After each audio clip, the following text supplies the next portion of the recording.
Welcome back to another episode of Light Beer, Dark Money. I'm Sean Noble. And I'm Chris Clements. And we are now at day 14. Is it 14? It's Thursday.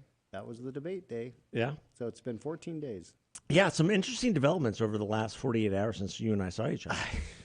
I mean, the developments are happening on an hour-by-hour basis. And by the way, I want to preface this podcast by saying there will be no F-bombs dropped during this podcast. Because my mother chimed in after our podcast the other day. I was chastened. And we were chastened. No F-bombs today. Chastened. Although I think it's going to be hard to avoid in some respects. I will do my best. I will do my best. Because you're a new Catholic. Well, yes. You don't want to start burning before. I need to go to confession. Before you enter the promised land.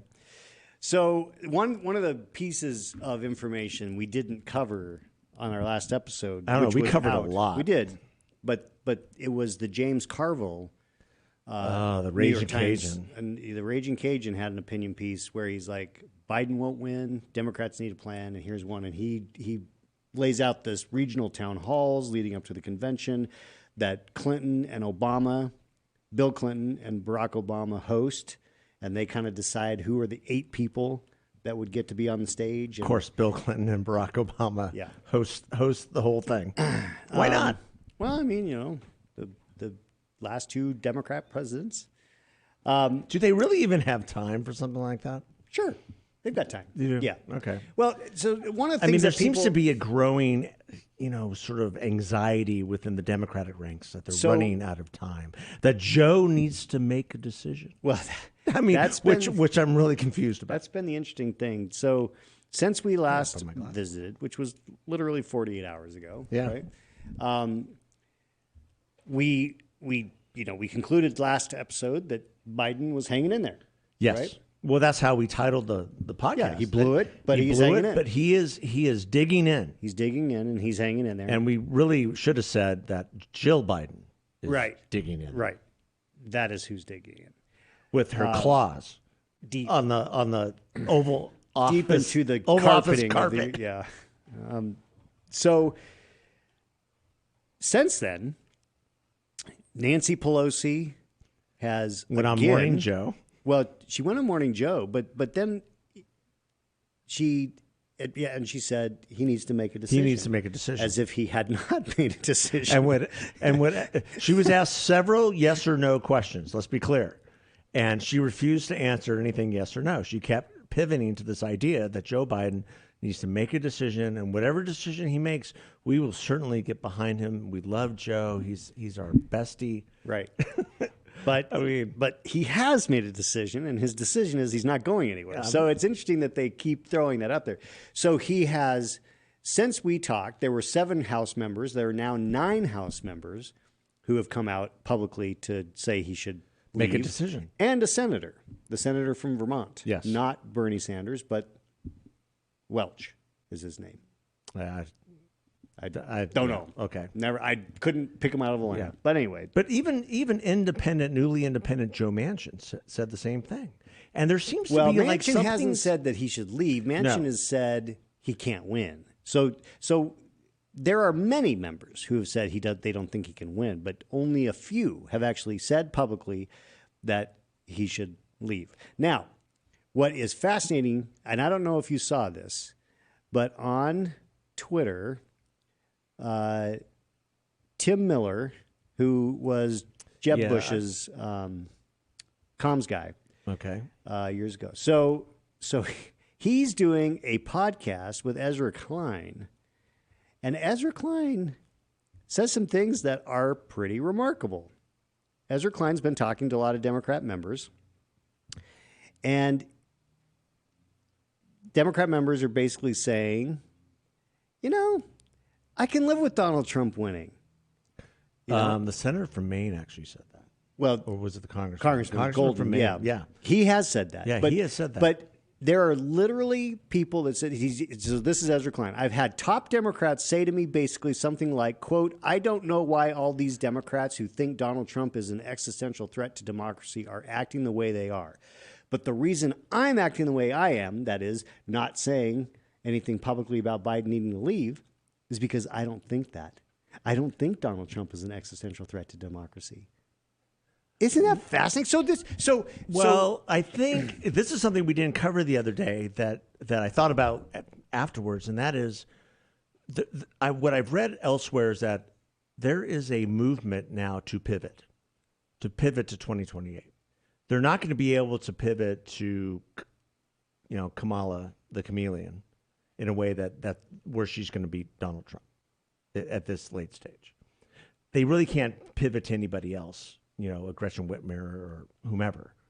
And so I actually read this article about Democrats are now pivoting. They don't want to lose the House and Senate or just get bludgeoned in the House and Senate. So they're pivoting to those races, moving money to those races to try to shore up support as best they can, even though there's not going to be any coattails down ballot. So they're basically throwing in the towel and saying, happen. Trump's going to win. The best thing we can do is make Trump's last term worse, unless he just hits it out of the park with a VP pick, in which case we're in deep trouble. And he's been so disciplined, so quiet. Maybe we should just pivot to 2028 and start running, the moment the election's over. Well, I'll tell you, I have interesting idea. Yeah, I have said this now for a year that I believe Democrats when they say that they think that Trump is an existential threat to democracy, and if they believe that, they have to replace Joe Biden. I've been saying that for months, and I believe that they were going to replace him with Michelle Obama because she's the only person who can leapfrog Kamala. But if what Ezra Klein is saying is true, that there are Democrats that are saying, look, he's really not an existential threat, we're just saying that, I mean, then there is no moral obligation. And so they are resigned. And so I've been hoodwinked again by the Democrats because I took them at their word. But they're liars. They're freaking liars. Well, they've been lying about Joe Biden now for the past 4 years. So of course, yes, they are. They have been. It's all about power. It's all about position. It's not about policy. It's and policy implementing their policies, but it's not about principle. That's what I mean to say. And they have no principles. And if they did, it wouldn't be about Joe dropping out of the race. It would be about Joe resigning the presidency. Which is precisely what needs to happen, regardless of how you feel about, Kamala the chameleon. It doesn't matter how you feel about her. He needs to go. The Constitution is clear about what happens when there's this kind of situation. If the president doesn't vacate himself, and resign, then the 25th Amendment. I'm just going to read the leading National Review articles right now. Okay. Number 1, President Biden marches his party off a cliff. Number 2, NATO faces the world with a doddering U.S. president. Number 3, the Biden family tries the Ralph Northam strategy. Now, I read that article, and it's very interesting. As racist and as sexist as Joe Biden is, that's an interesting comparison. Yeah. And then the other one, something's been wrong with Joe Biden for some time. Yes. I mean, all you have to do, it is pretty amazing. And that's why I was so shocked by the reaction of the debate during the debate was like, it's like, wait, well, have you guys not been paying attention? We talked about this before. But it is true that if you care one lick about the country, Kamala should be the president right now. Yeah. She should be, and I don't want her to be the president, but no, she needs to be the president because we need to have a chief executive fully functional. Fully functional. Not having good days and bad days, not being generally okay between 10 and 4. It's just... We would be treated with great word salads every day.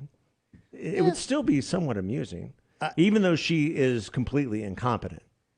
But, however, he's completely compromised. Yeah. Mentally, physically, emotionally. I mean, go down the line. Probably spiritually too. And so from just a spiritual perspective, as people who believe, this is horrible for the country. Yeah. So it should be Kamala. Now, Interesting. The New York Times yesterday, I believe, was George Clooney had an op-ed. Now, George Clooney and Barack Obama are very, very close friends. Yes. So my there's understanding is that wide speculation yes. that he did not do this without Barack's blessing. Yes. And in the op-ed, the most damning thing that he said was that the president that I saw at the fundraiser 3 weeks ago or whenever it was, when he hosted this major Hollywood confab, 28 million. Yeah, something like that with Bill Clinton and Barack Obama, along with Joe Biden. He said that Joe Biden I saw that night is the same Joe Biden that was at the debate. Yeah. So thus piercing this idea that the Biden people have been putting out that this was an episode. Yeah. Clooney's saying, this is a pattern. Again, don't believe your lying eyes. We saw, which was then characterized as a cheap fake, we saw Barack Obama escort our alien president off the stage, who at that point, I don't really think he knew where he was or what had just happened. And that's the most unfortunate part of all. Yeah. And so, and yet after that, there's this, groundswell of, this idea that those were cheap fakes and they were, edited to support the conservative Republican MAGA narrative that Joe Biden is somehow So it's just, it literally, so the pile-on effect continues. The pressure continues. They're not listening to Joe when he says, I'm not going anywhere. And as we said last episode, it's just a matter of time that he has the next moment. And then they will move on this, I believe. Yeah.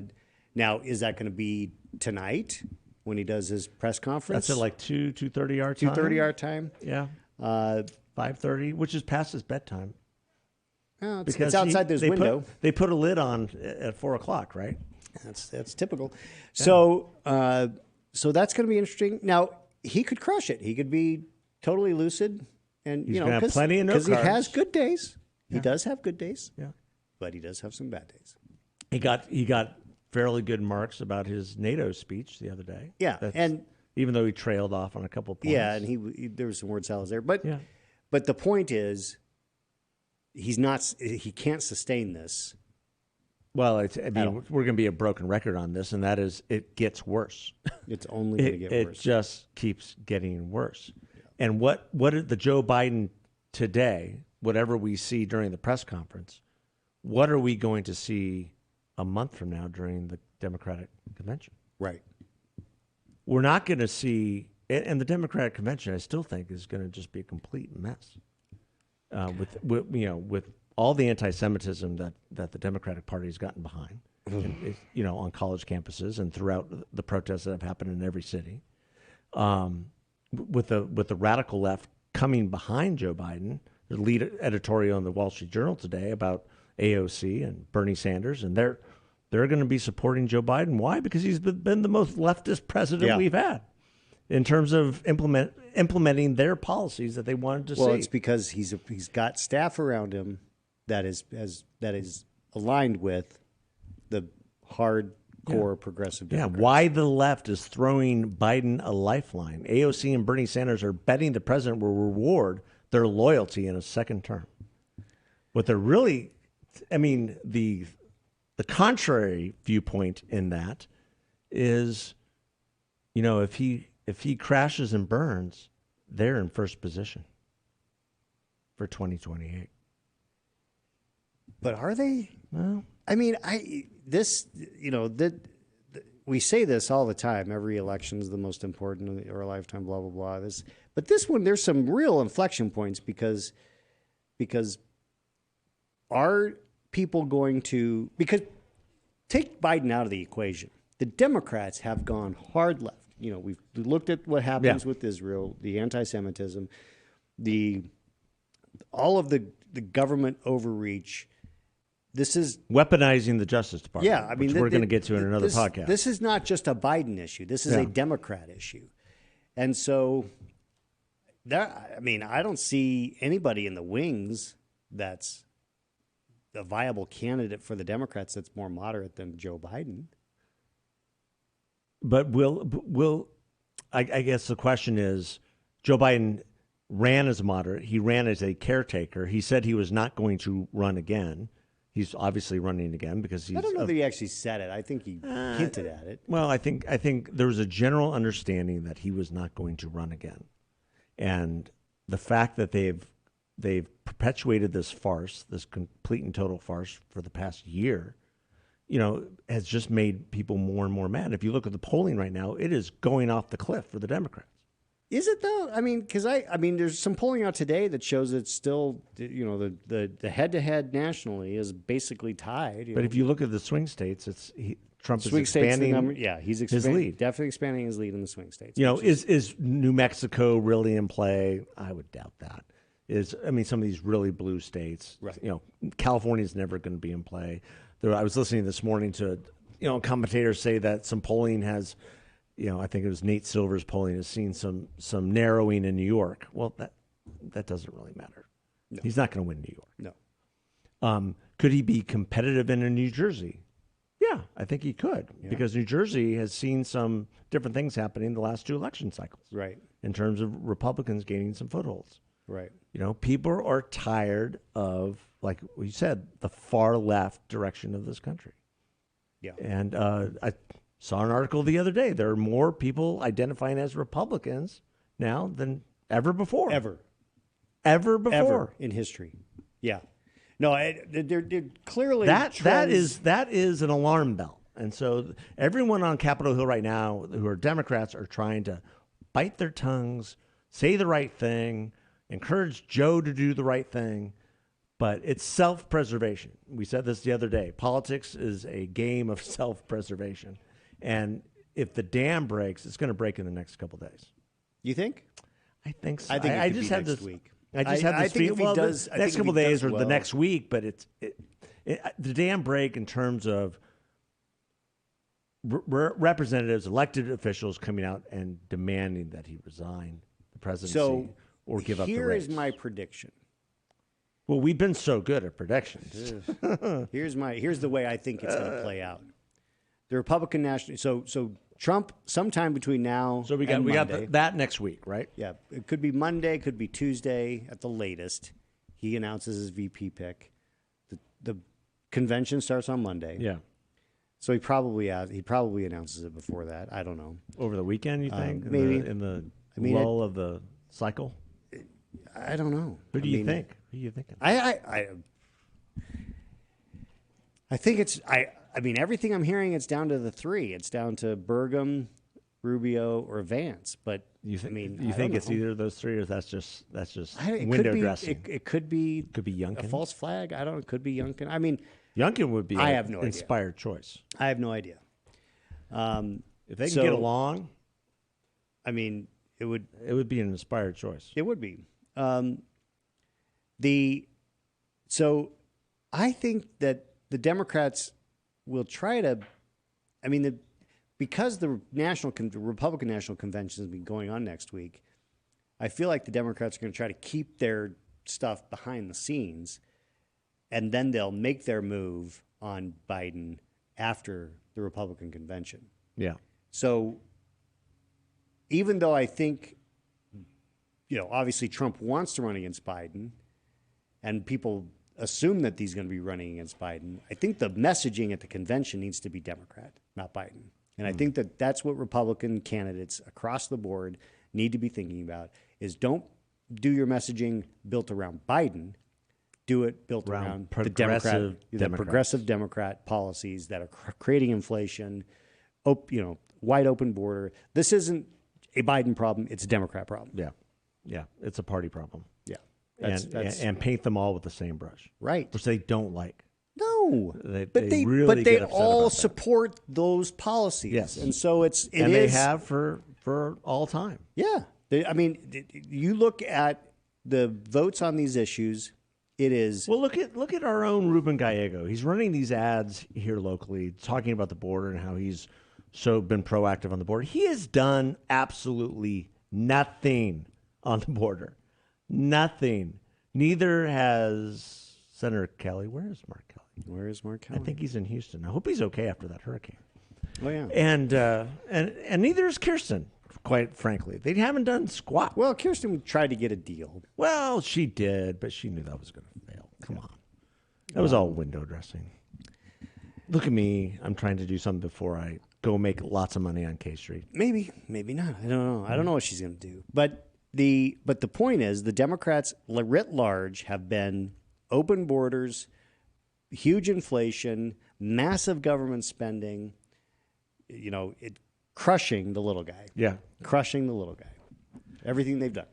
Well, so and it's a Democrat problem. And when Joe Biden talks about the elites, I mean, the Democrats are the elites. Well, they are the party of the billionaires. I mean, you saw it this week with Jeffrey Katzenberg and George Clooney and everybody else. They are the party of the billionaires.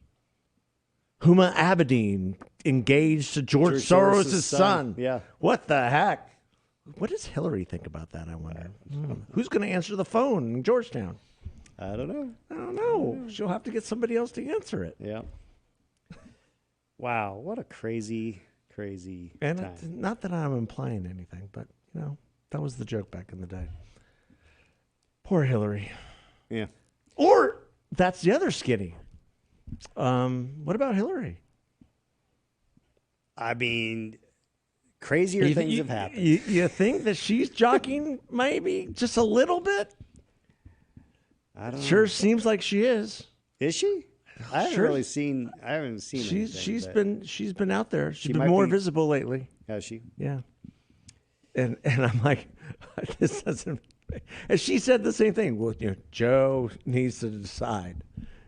Joe just needs to decide what he's going to do. This is the most fascinating gaslighting I've ever seen. It's just like, oh yeah, so Joe's he makes a decision, and then they say, oh well, he needs to decide quickly because we need to get this behind. You need to move forward. I think what we said the other day is the crux of the issue, and that is, forget Joe Biden. Joe Biden is not with us anymore.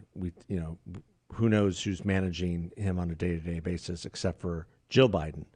Jill Biden is actually the president of the United States right now. Well, and that there's reports coming out now, bleeding out quickly, of the influence that she's had over the presidency over the last three and a half years, and it's not going to bode well for her, in terms of her role within the administration. Well, it is. She even has a "Hail to the First Lady" yeah, song. I saw that. I didn't know that. She asked the Marine. She asked the Marine Corps band to write a song for her. Yeah. Hail to the First Lady. Hail to the First Lady. Now, why would that be? Because she's power hungry. Those claws are in that Oval Office carpet. But this is where it gets serious, folks. I mean, who is running the country? Running the country? And what's missed? I mean, the media is completely wrapped up in the election, but nobody's asking the most obvious question, which is, he clearly is not with it at certain times. So who's in charge when he's not? Because if it's the First Lady, that's not constitutional. No. Period. No. And that's a problem. And that's why. Well, and if it's the first son, that's even worse. Yeah. And that's why there needs to be the 25th Amendment. I mean, it needs to be Kamala. I mean, it just, I desperately don't want Kamala to be president. But I desperately want the United States to be led by a competent executive. Well, it's just a competent person. Well, right. The president needs to be aware of what's going on a day-to-day basis. Yeah. Period. Yeah. And it can't be unelected Jill Biden or their derelict There's son. no room within our structure of government. If we claim that we're a constitutional republic or a democracy or however you want to say it, because we're a little bit of everything in that regard, this cannot stand. No. And the Democrats really need to understand, they need to get some courage and do what needs to be done for the good of the country and not look good for their power. Yeah. I mean, and their position. If they were truly guardians of democracy, Joe Biden would not be president. No, right now. he would not 25th be Amendment president. like yesterday. Yes, 100%. Yeah, but no, they're not. They've used So that it is. as a dog So whistle. I have been lied. I have been suckered. Yeah. I'm the sucker and the loser because I believed them when they said that they cared about democracy. My son was not a sucker and a loser. Well, yeah, anyway. And he didn't die in Iraq either, Joe. Yeah. I hate to tell you. So once again, Joe Biden has dementia. Somebody should let him know before he forgets. Yeah. All right. Well, on that note. Before he forgets again and again and again. We'll be back at you next week, folks. Yeah, just keep watching. I think really this weekend is going to be an interesting weekend for Joe Biden. Yeah. Depending on what happens today at this press conference. And be on the lookout for the convention. Should be interesting to watch. It's going to We be like will have no a convention we've ever had. We will have a vice presidential nominee as of Monday, most likely. Most for the likely. Republicans. Yeah. I'm starting to bet on Youngkin. Wow. Okay. Trying to think that might be a good move. The next time we're together. Yeah, we'll know. All righty. Take God care. bless. Thanks, guys.